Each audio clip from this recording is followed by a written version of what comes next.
Instalivros apresenta Nos bastidores da Amazon, o jeito Jeff Bezos de revolucionar mercados com apenas um clique. Richard L. Brandt. Jeff Bezos teve a visão de investir no inexplorado mercado online para vender livros e continuou a descobrir novas oportunidades com o passar do tempo. Incrivelmente inteligente e sonhador, Bezos sempre teve como prioridade a satisfação de seus clientes. Com inúmeras entrevistas com funcionários da Amazon, concorrentes e observadores, Richard Brandt fala sobre a história e o modo de pensar deste grande homem. A infância e a adolescência de um empreendedor genial. O avô de Jeff era um cientista espacial aposentado que trocou a pesquisa sobre mísseis pela vida simples e exigente da fazenda.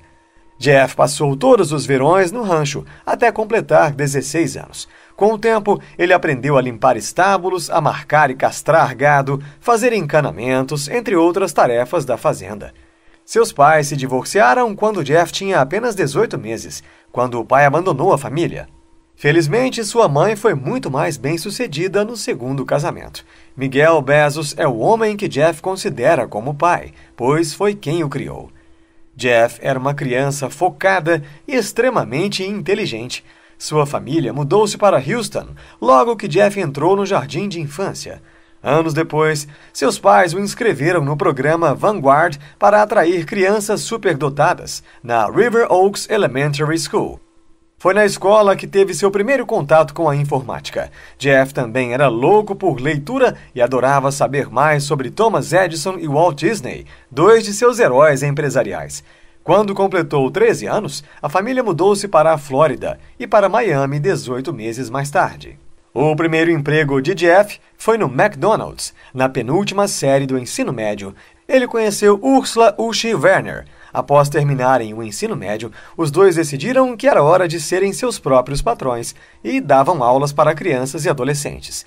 Ensinavam sobre combustíveis fósseis e fissão, viagens interestelares, prospecção de colônias espaciais, buracos negros, correntes elétricas e as mais misteriosas áreas da televisão e da publicidade. Jeff e Uschi pareciam fazer um trabalho impressionante e os estudantes gostavam das aulas. A verdadeira paixão de Jeff era seguir o impressionante caminho trilhado pelo avô em ciências espaciais. Porém, segundo a história que contou para a revista Wired, muitos anos depois, a mecânica quântica acabou com sua carreira em física. De repente, ele descobriu que existiam alunos melhores do que ele nesses assuntos e que ele não era o mais brilhante. Jeff se formou em ciências da computação e engenharia elétrica, pois tinha uma facilidade especial com computadores. Em 1984, o emprego de seu pai levou a família temporariamente para a Noruega e Jeff aceitou um emprego de verão como programador na Exxon. Indicado por um ex-colega de classe, Jeff conheceu Graciela Titilinski, que estava à procura de cientistas de computação inteligentes para se juntarem à empresa de rede de comunicações dela, a Fitel. Este seria o ponto de partida da meteórica carreira do jovem cientista de computação. O autor conta que Jeff decidiu dar um voto de confiança à Fitel porque era jovem, arriscada e desafiadora. Então fez as malas e mudou-se para Manhattan. A Fitel tinha contratado 15 jovens cientistas de computação extremamente inteligentes, inclusive Jeff, que era o funcionário número 11. Em menos de um ano, Jeff foi promovido de gerente de administração e desenvolvimento a diretor associado. Basicamente, isso fez dele o segundo na linha de comando da empresa. Aos 23 anos, Jeff gerenciava alguns programadores em escritórios diferentes da Fitel. O autor diz que, apesar disso, ele era inquieto e ainda queria aprender os segredos de como se tornar um empreendedor. Um ano depois de Bezos se juntar à empresa de Graciela, ela saiu para cuidar de seu filho pequeno. Um ano mais tarde, Bezos pediu as contas. Era abril de 1988, apenas 2 anos depois de ele ter se juntado à Fitel. Em 1990, Jeff ingressou no Bankers Trust. Começou como vice-presidente assistente e se tornou o mais jovem vice-presidente do Bankers Trust aos 26 anos. Anos depois, foi promovido a vice-presidente sênior. Quando Jeff já tinha decidido deixar Wall Street, um headhunter o convenceu a se reunir com os executivos de apenas mais uma instituição financeira, uma companhia de origem incomum. Jeff aceitou o convite para trabalhar na área de recrutamento da firma de investimento D.E. Shaw & Co. E foi lá que Bezos encontrou o fundador da empresa. Shaw era alguém com quem Jeff se identificava muito. Jeff conheceu Mackenzie Tuttle, uma das sócias de pesquisa da empresa. Eles se casaram em 1993 e a vida de Bezos seguiu em direção à sua verdadeira meta: finalmente se tornar um empreendedor. A grande oportunidade. David Shaw foi quem indicou o caminho da oportunidade para Bezos. Em 1994, Shaw lhe pediu para dar uma olhada naquela novidade que provocava um enorme burburinho: a internet. O autor diz que, na época, a internet era usada principalmente como uma rede que permitia que universidades, laboratórios de pesquisa e instituições governamentais trocassem informações. Shaw percebeu que a internet tinha futuro e deu a Bezos a tarefa de descobrir oportunidades nela. Em suas pesquisas, Bezos ficou impressionado com o que encontrou. A internet estava crescendo 2.300% ao ano. Ele sabia que haveria uma enorme população de internautas em pouco tempo, e o crescimento rápido quase sempre significa oportunidade. Jeff sabia que a melhor abordagem era começar com o foco num mercado. Uma vez estabelecido em um mercado, ele também seria capaz de entender outros. Seu grande desafio era resolver que produto vender. Ele dizia que procurava algo que as pessoas só conseguiriam fazer online e que não pudesse ser replicado no mundo físico. Ele ficou maravilhado com o que descobriu quando analisou o potencial de venda de diferentes produtos online. Na realidade, o que Jeff criou foi simplesmente um serviço de venda de livros pelo correio que usava a internet para fazer pedidos. Em 1994, Jeff desistiu de Wall Street para apostar na internet e pediu demissão. Uma vez tomada essa decisão, ele sabia que era tempo de partir, e partir rapidamente. Quando algo cresce 2.300% ao ano, você tende a andar depressa, disse ele em seu discurso. Jeff tinha consciência de que a empresa que saísse primeiro na largada teria mais chances de obter os primeiros clientes e se firmar no negócio. A ideia inicial de Bezos era simplesmente encomendar o livro em uma distribuidora, aguardar o recebimento e remetê-lo ao cliente assim que ele chegasse ao seu depósito. O autor diz que o primeiro passo na construção de uma empresa é encontrar boas pessoas. E isso pode ser um problema. Jeff havia feito diversas conexões de negócios em suas experiências anteriores, e ele era bom em explorá-las. Um amigo em comum indicou a Bezos uma dupla que também batalhava por uma boa oportunidade de utilizar a internet para empreender. Bezos se ofereceu para contratar tanto Kafan como Herb. A conversa entre eles durou vários meses, enquanto Bezos fazia seus planos. Jeff achou que Seattle, em Washington, terra natal da Microsoft, era o lugar certo para iniciar as atividades da empresa. Ele escolheu Amazon como nome, porque começava com A, estaria sempre em destaque em qualquer listagem alfabética, e porque, como o maior rio do mundo, refletia sua ambição para com a empresa. Além disso, era fácil de soletrar. Em fevereiro de 1995, Bezos conseguiu $100 mil com a venda de ações para seu pai, Miguel Bezos, o suficiente para a empresa funcionar pelos primeiros 6 ou 7 meses. Davis era um biólogo molecular de Londres que se mudou para Seattle e tornou-se engenheiro de software. Soube da nova empresa fundada em Seattle e decidiu conhecer. Conheceu Kafan em outubro e ambos pareceram compatíveis, então foi contratado. A filosofia de Jeff era contratar pessoas com mais talento do que experiência. O terceiro funcionário da empresa foi Mackenzie, a mulher de Jeff. O autor diz que ela atendia às chamadas telefônicas, fazia os pedidos e as compras, executava as funções de secretária e respondia pela contabilidade. Richard Brandt conta que foi só depois de alguns meses de chegar a Seattle que Bezos decidiu assistir a um curso sobre como criar uma livraria. Com um curso introdutório sobre o comércio de livros, alguma experiência na compra de artigos online, um computador, 2 engenheiros, a esposa dele e uma garagem, ele estava pronto para começar a montar uma livraria online. Como criar uma livraria melhor? Jeff Bezos comprou 2 ou 3 estações de trabalho, mas a maior despesa da Amazon seria a compra ou a criação do software. Ele cuidadosamente escolhia o que comprar e o que criar. Quando a empresa foi lançada em 1995, seu banco de dados de livros tinha mais de 1 milhão de títulos. Mas, na verdade, o que ele possuía era um enorme banco de dados de títulos de livros e informações sobre eles, e não a livraria em si, pois não desejava trabalhar com estoques. Richard afirma que a diferença é que a Amazon podia encontrar os títulos rapidamente em seu banco de dados e atender aos pedidos mais rapidamente do que uma livraria física que usava pessoas para o balcão de atendimento.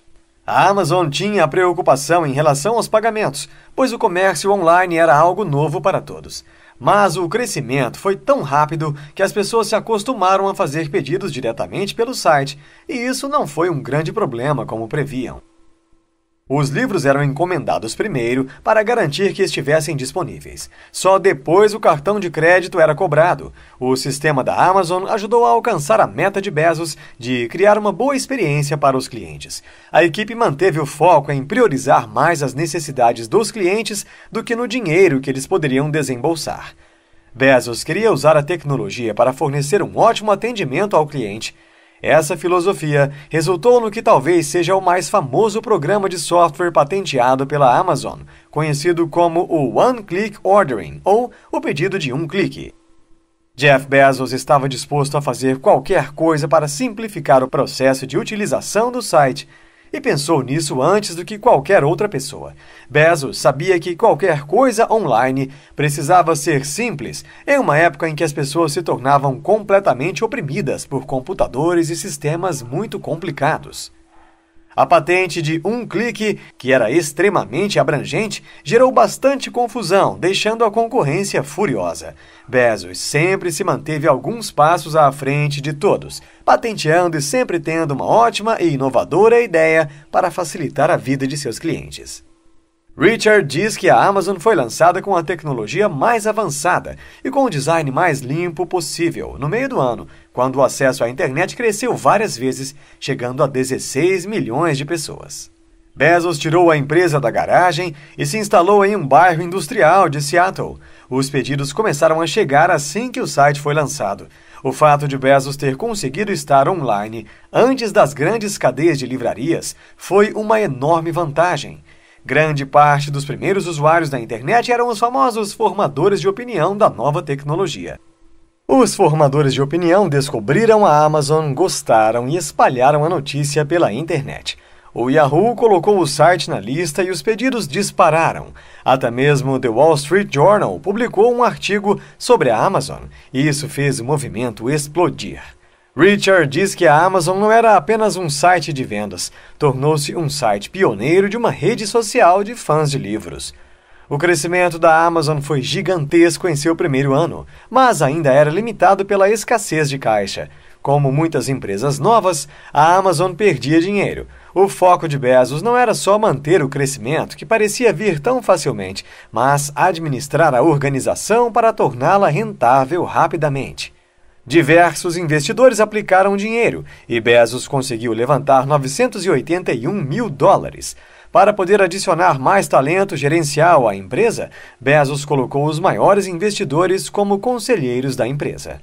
Seu conselho consultivo e alguns funcionários tinham conexões com a Kleiner Perkins Caufield & Byers. Então, as pessoas começaram a fazer ligações para John Doerr, da KPCB, provavelmente o principal investidor capitalista do Vale do Silício.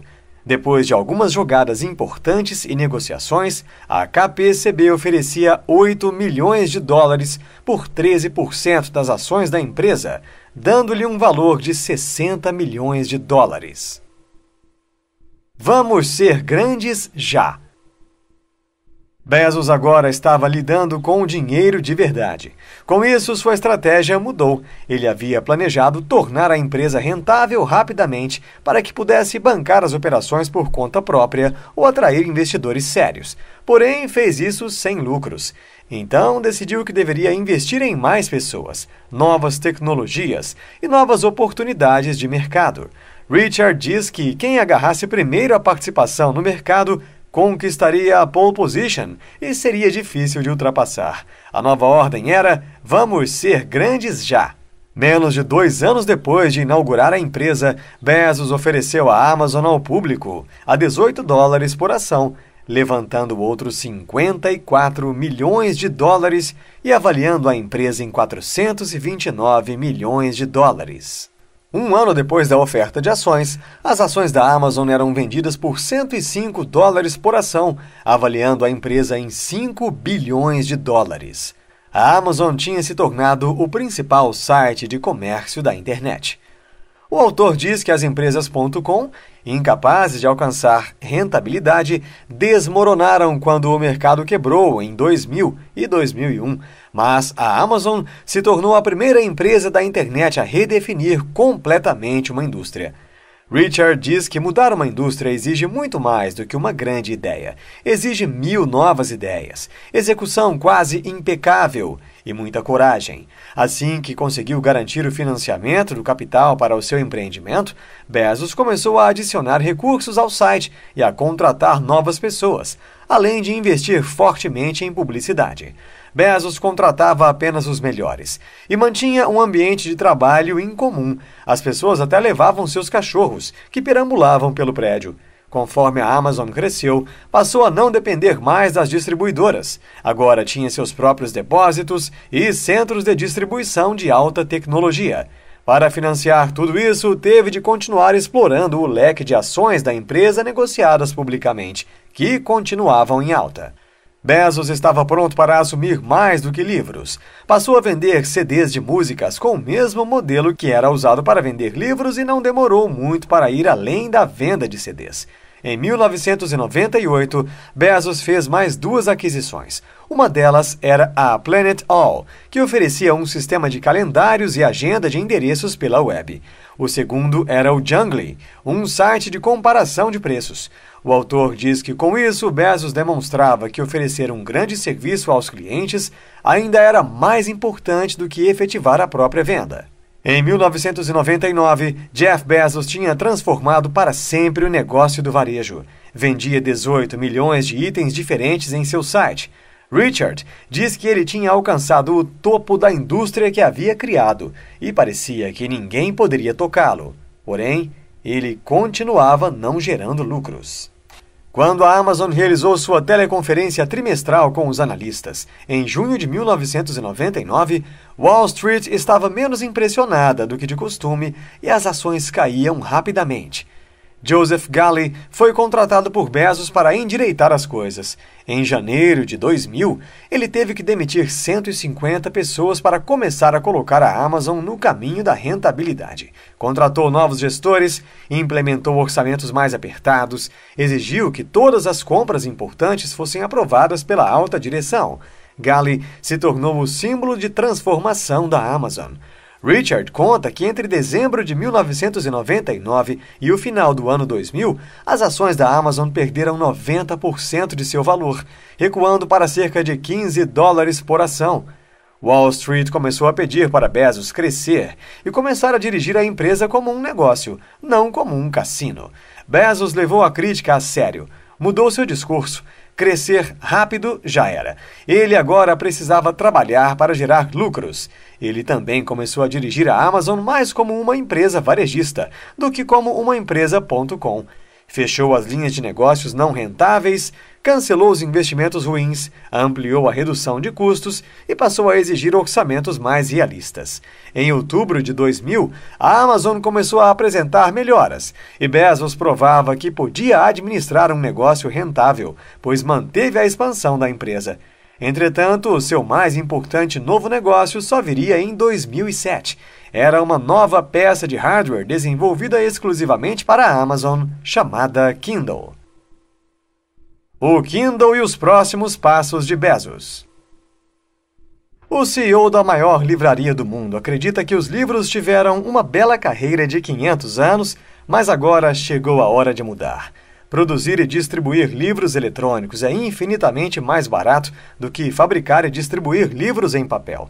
Em 19 de novembro de 2007, Bezos anunciou o Kindle, o primeiro leitor eletrônico de livros.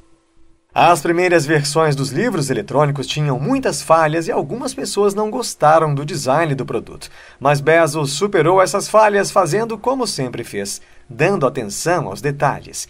Uma questão importante que o Lab 126 resolveu era a queixa de que a leitura de textos na tela do computador durante longos períodos cansava os olhos. Então, o Lab incorporou ao Kindle tecnologias chamadas de papel eletrônico e tinta eletrônica. Richard diz que desde que o Kindle foi lançado, a grande pergunta entre as editoras deixou de ser: será que as pessoas realmente querem livros eletrônicos? Para se tornar: será que as pessoas ainda querem ler livros físicos? Jeff Bezos sozinho virou as editoras de cabeça para baixo com o Kindle. Já em dezembro de 2010, os livros eletrônicos eram responsáveis por mais de 10% do faturamento de algumas grandes editoras, apesar de custarem metade do preço dos livros. Bezos diz que o preço baixo, junto com a nova tecnologia, simplesmente amplia o mercado, reduz os custos e permite que as pessoas comprem mais livros. Os sonhos deste homem parecem não ter limites, e não terminam com a Amazon. Ele abriu uma segunda empresa para tentar realizar um sonho de infância. Ele quer explorar o espaço. Quando a Amazon parecia estar caindo aos pedaços em 2000, Bezos começou um novo negócio. Foi neste ano que ele incorporou uma empresa chamada Blue Origin.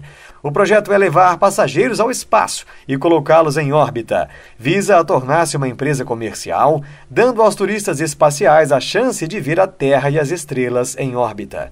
O slogan da empresa é uma frase em latim, Gradatim Ferociter, que pode ser traduzida como passo a passo, corajosamente. O autor diz que se a Blue Origin algum dia se tornar um verdadeiro negócio, ela poderá até arrancar a Amazon do coração e da mente de Bezos, pois a exploração espacial, afinal de contas, provavelmente foi sua primeira ambição quando criança. Insta Insights. As paixões de uma criança podem revelar o propósito de vida do adulto. Tenha como objetivo suprir as necessidades dos clientes antes mesmo de buscar o lucro. É preciso ter resiliência e sabedoria para dar a volta por cima e aprender com os próprios erros. Esteja sempre alguns passos à frente da concorrência, inovando e oferecendo serviços e produtos de qualidade. Neste livro, você aprendeu que a história de Jeff Bezos nos ensina que é preciso sonhar e agarrar com unhas e dentes as oportunidades que nos levam em direção a este sonho.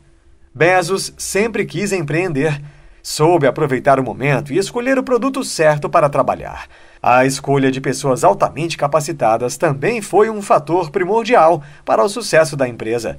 Jeff nos ensina que antes de visar ao lucro, devemos atender e suprir as necessidades dos clientes e sempre buscar o melhor para eles. Além disso, Bezos sempre esteve 2 passos à frente, largando à frente de sua concorrência, com ideias inovadoras e surpreendentes. Gostou e quer aprender mais? O Insta Livros recomenda a leitura de Digital Neuromarketing, Sam Page.